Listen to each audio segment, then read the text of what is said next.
people that migrated from Asia. They come through Bering Strait. They go through North America, pre-Clovis period, 14,000 years ago, and they walk down to South America. And when they get into South America, they found those Andean camels, they found deer, they found everything. And what they used to do is drive all the animals to a precipice and then recollect the carcasses, right? Soon they realized that that was a very inefficient way of hunting. Driving all the animals to a precipice and recollecting carcasses killed young, old, and everything else.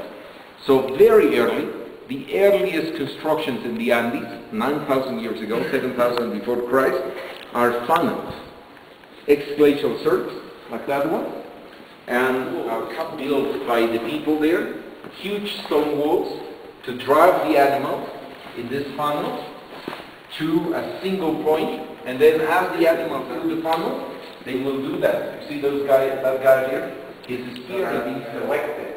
So he became from indiscriminate hunter to specialized hunter. He has all the animals driving through a funnel. And that's 1, 2, 3, those are female. Get the fourth one and get that. Exactly one of his hairs, this one, took command of the troops in Cusco in New York, and so it's very quiet because as whoever wanted to listen about Machu Picchu, there was Bingham with his pictures. The National Geographic Society? Of their contributions, they have many, to be, their symbol for the university in this century. And you know what it was? It was Machu Picchu. It was actually Hiram Bingham's work. And reason why, because they said new entrepreneur and, of global impact. And that was it. They had those categories, and they decided, okay, it is Machu Picchu. Another interesting thing, in the 70s, the son of Hiram Bingham Jr., wrote a book in which he says that his father didn't write the book about the discovery of the Lost City.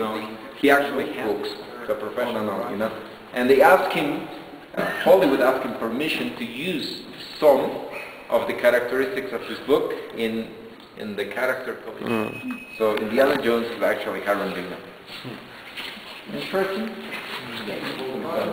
Ooh. Very important. They didn't call themselves Spanish. When you read Francisco Pizarro, when he gives, to make it short, 40 years after he's killed the last Inca, he's married the sister of that Inca, he's running Peru, almost single-handed, and he has to go to the notary numerous times, 400 times he goes to the notary to give powers to people to act in his name.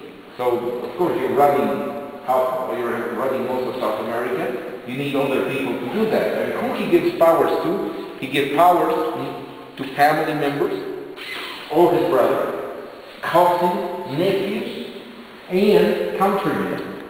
When he goes to the notary, he never says, I am the Spanish gentleman with passport number X, and so on. What he says is, I am a Christian gentleman by the grace of God, son of Gonzalo Pizarro, who have a house in Trujillo de Extremadura. And I am loyal to the Emperor, Charles V, loyalty because of the loyalty of my father to his grandmother. He doesn't even like the Emperor. The Emperor to him is somebody he doesn't understand very much, because the Emperor not only speaks Spanish with a heavy German accent, but he was actually born in what today will be Belgium. Charles V is what today will be Belgium, and was raised in Austria. And he inherited Castilla, Aragon, Andalusia, that area, and he coined Spanish. And he is the Holy Roman Emperor. And because he's the Holy Roman Emperor, he goes back to the historical fact of calling the very Spanish. And then people will say, where are you from? From Hispania. In Spanish, from España. Who are you? Español. But Spain, as a state, or as a multinational state that we know today, exists only after 1730. Before 1730, of the Holy Roman by the Habsburgs. So, with the white llama, when there is no white llama, and when there is only the rainbow, and it's a It's destroying the land. And here you have the Christians killing the Inca. Here is Huáscar, who was executed. Here is the him who had died somewhat 10 years before. And here's the mythical mother of the Inca Empire, Mama. What's Mama doing? What's Huayna doing? What is Huáscar doing? And the tribunal. Juan Gonzalo and Hernando Pizarro are the accusers. The defender is Francisco Pizarro. And the head of the tribunal is Francisco, and the defender is Carlos Cedeño Alvarado de Rivera. So they defended the Inca, and they accused the Inca. Inca, of course, was found guilty of executing his brother, and that's why he was killed. And that this event, as destroyed here, is showing the end of the world. 40 annual cycles, and every certain time there is a sign that tells you the cycle is over, the cycle ended. That's a pachacuti. And this pachacuti showed the end of the world. The next generation will not be living in the same world. That next generation, the people born after this, were people who will be living in a different world. And it was we don't know the name of the author. Time of the conquest. His daughter married a Spanish captain, and he became baptized. He enjoyed a fantastic life. Look at this guy, this lady.